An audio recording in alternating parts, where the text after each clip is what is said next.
bloco do Panorama Especial com o nosso querido Gustavo Albuquerque, Flupress, Globoesporte.com. A gente volta falando de tema do bloco anterior sobre a revitalização, a possibilidade, os estudos que devem ser necessários, que precisam ser discutidos num tema polêmico, que é a revitalização do estádio das Laranjeiras. Senhor Lúcio? Muito se fala sobre o tombamento das Laranjeiras.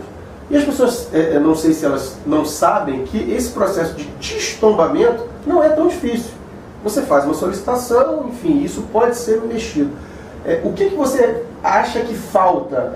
É 100% vontade política ou é medo de mexer no patrimônio histórico, que é Laranjeiras, a primeira casa da seleção brasileira? Porque a iniciativa privada tem interesse, tá? Sim, tem interesse. E ficar fadado como o presidente que desconfigurou, descaracterizou um estádio histórico. O que você acha?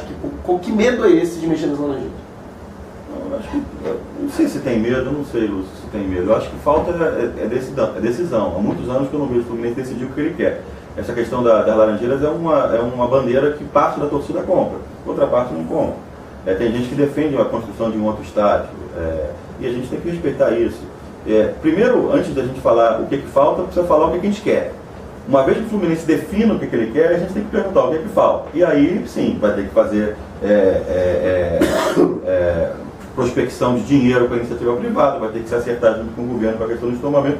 Eu não sei se necessariamente o Fluminense precisa, para fazer um estádio nas Laranjeiras, para reconstruir o Laranjeiras, mudar toda a fachada da arquibancada. Não sei, confesso que eu não sei. Eu já vi projetos onde você consegue manter a estrutura arquitetônica, fazendo alguns ajustes de cobertura, enfim. Mas acho que a primeira coisa que o Fluminense precisa saber é: eu quero fazer isso? Se o Fluminense entender que quer, eu acho que isso aí tem que escutar a torcida. Eu acho que os clubes de futebol, na maneira geral, precisam escutar a torcida. Acho que é isso que faz o clube de futebol. A torcida que frequenta. A razão de ser de qualquer clube de futebol não é outra senão a torcida, não é o lucro, é a torcida. Então, de alguma forma, ainda que fossem sócios, que hoje em dia a gente consegue, os sócios hoje estão dentro da Laranjeira, se escute para ver, é isso que a gente quer, e se for isso que a gente quer, vamos tentar viabilizar. É possível fazer isso. Acho que a iniciativa privada teria todo o interesse de estar investindo dentro de um... Lúcio, Paulo, a gente está falando de um estádio absolutamente mágico. A gente está falando do berço da seleção brasileira, do berço do futebol brasileiro. A gente não está falando com todo respeito, da Vila Belmiro, da Arena da Baixada, a gente está falando das Laranjeiras, que é o templo máximo é onde nasceu. Então, associar um nome a isso, a um clube como o Fluminense, parece uma coisa fantástica. Agora, tem vontade política. Agora, antes mesmo da vontade política, nós queremos fazer isso? Se a resposta for sim, as outras se abrem para a gente poder trabalhar em tudo isso. Eu acho que a grande preocupação que a torcida do Fluminense tem que ter, por consequência a direção, é que o Fluminense vai voltar a ficar refém de estádio no ano de 2016. Porque, primeiro, por conta dessas querelas absurdas de futebol carioca, o Botafogo no momento demonstra pouca vontade em relação ao Fluminense para a utilização do Engenhão. Porque, embora seja um bem público, está arrendado ao Botafogo, o Botafogo se proclama o dono e nesse momento tem o direito de fazer lá o que bem entende. Quanto ao Maracanã, a mesma coisa, por conta dos Jogos Olímpicos. Ou seja, a torcida do Fluminense já vem, desde 2010, ela vem penando, né? O Fluminense se tornou um time nômade, porque durante os anos de ausência do Maracanã, a torcida teve que se deslocar para os mais variados lugares para acompanhar o time. Agora, com a nova interrupção no futebol, no coração da cidade, por conta dos Jogos Olímpicos, isso já está acontecendo no Campeonato Carioca, porque o Fluminense, por não comprar a briga que deveria comprar, se submete a ser um mandante que joga fora de casa.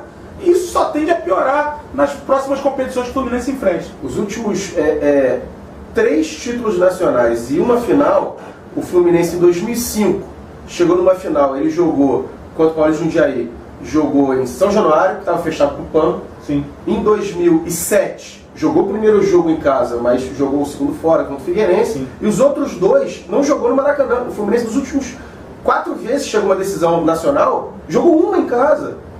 E o Fluminense é aquilo, não tem casa, é nômade, fica à mercê de, enfim, é complicado isso. O pensamento no estádio deveria ser uma coisa, claro que a gente sabe que não pode, não é para o prazo imediato, mas já deveria ser pensado para que o Fluminense não continue refém, porque por mais que tenha um contrato de 35 anos com o Maracanã, esses 35 anos sempre serão interrompidos quando o consórcio Maracanã tiver uma outra prioridade de competição, hora política, hora técnica, ou de algum show de rock, ou de qualquer coisa. Mas só para tomar meu ponto de vista com relação ao Maracanã, eu defendo muito a presença do Fluminense no Maracanã. Total. Né? Não, eu acho total. que o Fluminense, estrategicamente, como ferramenta de marketing, como ferramenta de posicionamento institucional, é o palco mundial de futebol.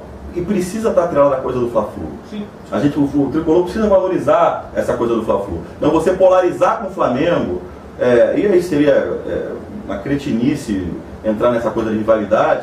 O Flamengo é o time querido da mídia, tem uma torcida insuflada aí pelos mecanismos de comunicação. A gente sabe que tem 3 flamenguistas, mas eles falam que são 8, né? É verdade. Mas polarizar com o Flamengo nesse sentido, de fazer. Para o Fluminense é importante. Assim como para o Flamengo também. Quer dizer, você pega 2 clubes antagônicos, com histórias diferentes, envolvendo até traições, sim, e coloca num ambiente, num campo de futebol onde eles dividem o espaço. Eu acho isso fantástico. O Fluminense precisa investir nisso. Mas a torcida do Fluminense não abraça, não fala que é meu estádio. O do Botafogo, que é arrendado, que é alugado, fala é meu estádio. O do Fluminense não bota a mão no peito para falar que o Maracanã é dele. Ah, mas é alugado, o Botafogo também. Claro. É questão de postura da torcida. A torcida não abraça. Mas aí eu faço uma ressalva da torcida também, mas como é que a torcida do Fluminense vai abraçar a causa de ter o seu próprio estádio? Se a própria diretoria, quando tem essa situação, por ocasião do Campeonato Carioca, o time fica impedido de jogar lá, se a própria diretoria não se impõe em relação a isso, como é que vai esperar do torcedor esse comportamento? É reflexo. É um reflexo. Você tem um contrato com o Maracanã, aliás, esse contrato tinha que ter aparecido, na minha opinião, não vejo razão para não aparecer. O Pedro até tem razão, eu não preciso mostrar, não precisa mesmo não. Mas se mostrar, você ganha um instrumento, uma força de um poder de argumentação que realmente deixa uma situação difícil quem está contrário. Agora, já tinha que ter ido, nesse caso, já tinha que ter ido para a Justiça. A Justiça está aí para isso, eu não estou pregando aqui para todos os problemas serem resolvidos na Justiça, mas dentro de um prejuízo claro que o Fluminense sofreu, financeiro e institucional. Você vai, então tá bom, eu vou marcar um jogo para o Engenhão. Quer dizer, fica tudo bem, quer dizer, com o Eurico ali, daquele jeito dele, meio Al Capone, mandando do jeito que ele manda, não pode. A gente tem que se posicionar com relação a isso. Inclusive, do ponto de vista dos instrumentos jurídicos, se faça necessário. Se não conseguir resolver no diálogo, passa na lei. Se o Fluminense tem a lei na mão, tem que fazer o uso dela, né? Gustavo, tem um tema, você é um dos blogueiros mais reconhecidos pela torcida do Fluminense, justamente por não ter, embora seja de muita educação, de muita fidalguia, não costuma ter papas na língua, principalmente se tratando de temas polêmicos. E justamente por isso, por você ser uma das maiores audiências de literatura, de jornalismo, de informação da torcida do Fluminense, a gente te pergunta o seguinte, é um tema quase não tão polêmico. Rodada 38, Campeonato Brasileiro de 2013. Por conta daquela última rodada do Campeonato Brasileiro, a torcida do Fluminense sofreu um dos maiores processos de linchamento moral e até mesmo físico que se tem na história da República nesse país. Pelo menos na história do futebol, eu acho que não tem paralelo. Eu queria te perguntar, primeiro, vou te fazer 2 perguntas. A primeira pergunta é, existe Fla-Press? Existe. Existe Fla-Press. Então, uma vez dada a afirmativa disso, como você interpreta os acontecimentos de forma resumida, assim, claro, isso a gente precisaria de um livro para falar, mas como é que você interpreta os acontecimentos da rodada 38 do Campeonato Brasileiro de 2013 e suas decorrências até hoje ainda em aberto?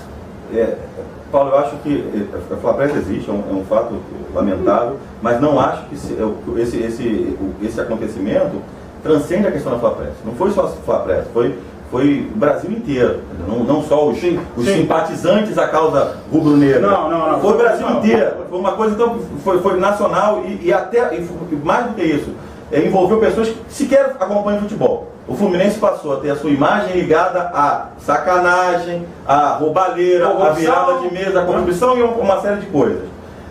Mesmo para quem não liga para o futebol, o Fluminense passou a sair fora do âmbito desportivo. Você abriu o jornal, fora da margem, fora das páginas esportivas, estava lá o Fluminense sendo discutido de uma forma sempre pejorativa. Talvez essa seja a maior mácula da administração do Peter. Isso ele não vai pagar. Ele pode ser campeão pela Libertadores, tomara que seja, mas isso ele não vai pagar. eu acho que todo o tricolor ficou muito triste com esses acontecimentos, sofrendo mesmo. Ameaças nas ruas, né? Pessoas sendo intimidadas fisicamente. Tem gente que apanhou.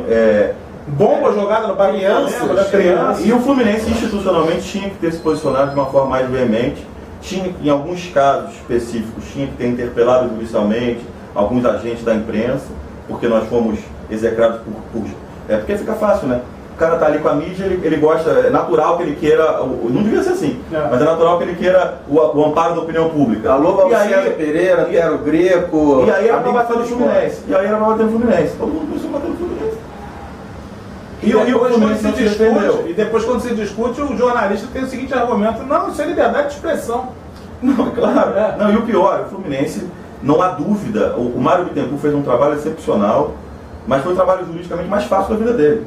Não tinha dúvida alguma que a gente ganharia aquele caso diante dos fatos.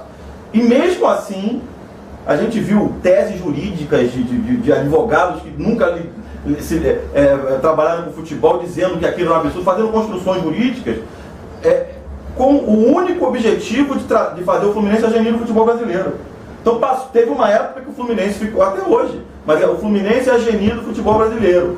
E o Fluminense precisa romper com isso. Uma pergunta, eu não sou jurista, não sou da área, mas o fato do jogador do Flamengo, do André Santos, no sábado, e depois posterior o do Everton, na Lusa, por que não se julgou cronologicamente? Porque o Flamengo foi salvo pela Portuguesa, ele escalou antes, ele teria que ser julgado antes. Então, no julgamento anterior, mostrava assim: o Flamengo, nesse momento, está caindo. Agora vamos julgar a Lusa. Aí a Lusa caiu, agora ela salvou o Flamengo. Inverteram a ordem das coisas para falar que o Fluminense foi salvo. E que não foi, é só você olhar a tabela, o Fluminense ficou na frente do Flamengo. A gente sabe, eu sei o que você está falando, a gente tem uma desconfiança enorme do que aconteceu, todos os tricolores têm. Infelizmente, me parece que as provas não vão aparecer. Né? A essa altura do campeonato, o Roberto Chenise, que é o promotor de São Paulo, fez um barulho danado, fez um estardalhaço danado, foi na mídia mais de uma vez para dizer que tinha provas... que iam estremecer o futebol carioca, que isso tudo sumiu. A imprensa, por sua vez, fez um furdunço danado, um barulho lá atrás. Ninguém fala mais nada. É como se o negócio fosse vida que segue, os culpados não apareceram. Cadê?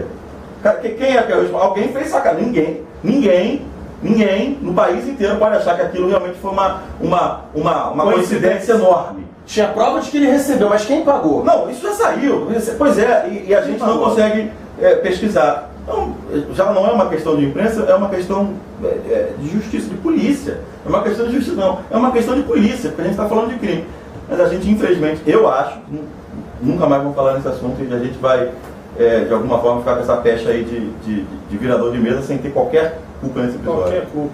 Infelizmente, esse assunto pode ser que fique aberto para sempre, mas o que não ficará é o retorno do Gustavo Albuquerque à nossa mesa, no que a gente fica muito grato por ser um dos blogueiros mais expressivos e atuantes da mídia tricolor. E mais uma vez, Gustavo, te agradecer sempre pelas palavras generosas que você empenha ao panorama tricolor nas suas crônicas fantásticas, que muitas vezes até, mesmo quando elas são mais cáusticas, a gente até ri, não pelos temas em si, mas pela maneira, pelo talento com que elas são construídas. Então, desde já, quero te agradecer mais uma vez. A casa é tua, a gente espera contar contigo inúmeras vezes. A gente sabe que você é uma pessoa muito ocupada do ponto de vista profissional, mas espero que você retorne ao nosso panorama em outras oportunidades. Tá certo? Eu que agradeço, eu fico muito feliz e honrado com o convite, porque falar sobre o Fluminense é sempre uma alegria muito grande, é realmente um momento de muita alegria, e vocês fazem parte de uma equipe de resistência. Como eu falei, 130 e tantos programas de resistência, de posicionamento, de colocar na mídia o Fluminense e abrir um canal de comunicação com a torcida que apanha pra caramba. Então, o papel de vocês e de outros blogueiros. Sim. Eu posso citar aqui você, o próprio Caldeira, o Garcês, né? Garcês fantástico, Marcelo Savioli, Vinícius Rezende Toledo. A gente não precisa concordar com tudo. Sim. Savioli é um que eu discordo toda hora. Mas esse canal de de comunicação, todo mundo dizendo e expondo seus posicionamentos, eu acho muito legal. Eu agradeço muito o convite, estou disponível a hora que vocês quiserem, é só me chamar. E para finalizar, um abraço. Um abraço para suas fãs, seus leitores e tudo. As câmeras são suas. Um abraço para todos os leitores da FluPress. Ao contrário do que o Paulo falou, eu acho que nos últimos tempos a minha vida profissional está sendo muito complicada. Eu tive uma filhinha, estou com uma filhinha de 40 dias.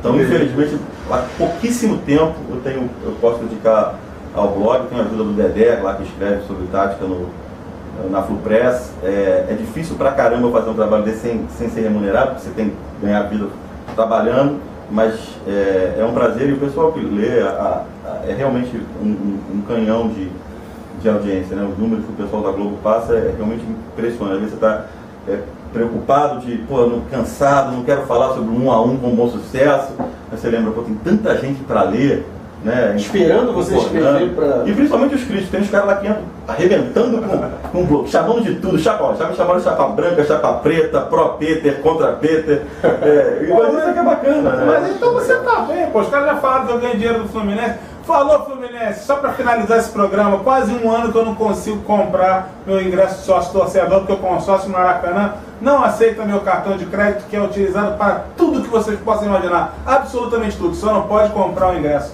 Gustavo, um grande abraço, obrigado por tudo. Lúcio, mais uma vez, obrigado de sempre. Essa foi mais uma edição do Panorama Tricolor especial com Gustavo Albuquerque. Grande abraço. Saudações tricolores a todos aí.